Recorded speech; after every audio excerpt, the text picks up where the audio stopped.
Tak terluka sama sekali, ini sosok Hasan Basri tersangka Carok Maut Madura tewaskan 4 dari 10 orang.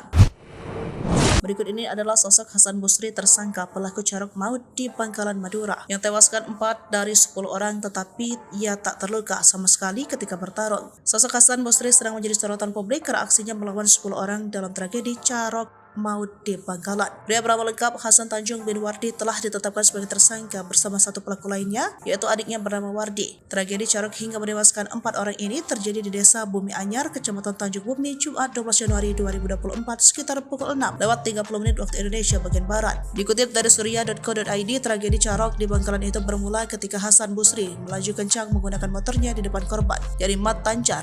Selain itu, lampu kendaraan Hasan Basri yang menyorot Mat Tanjar pun menjadi biang kerok masalah itu terjadi.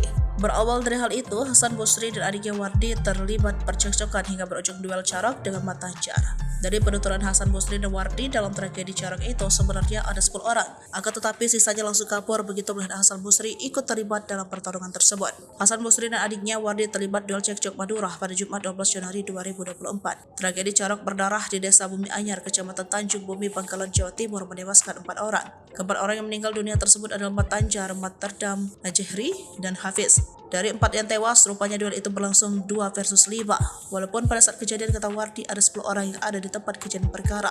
Mereka adalah teman-teman dari kakak beradik Mat Tanjar dan Mat Tardam. Ternyata dari 5 orang yang duel dengan Hasan dan Wardi, 1 orang berhasil lolos dari maut. Dia tak jadi korban tewas lantaran disuruh pulang oleh Hasan Basri. Hal itu pun dibenarkan oleh Hasan Basri. Menurut dia, saat itu posisi korban sudah tak berdaya. Namun saat itu ia pun mengaku memberi ampun pada orang itu dan menyuruhnya pulang. Menurut Wardi, saat itu posisi korban selama masih berusaha menyerang Hasan Basri dan adiknya. Duel Carok Madura ini berawal dari tantangan Mat Tanjar dan Hasan Basri. Mat Tanjar tak terima lantaran Hasan mengendarai motor terlalu kencang dan lampunya menyorot dirinya. Hasan lalu dikejar oleh Mat Tanjar dan Mat Tardam. Sementara saat itu menurut dia, Mat Tardam juga mengeluarkan celurit.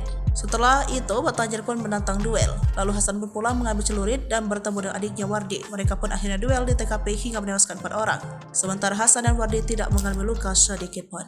Download Tribun X sekarang, menghadirkan lokal menjadi Indonesia.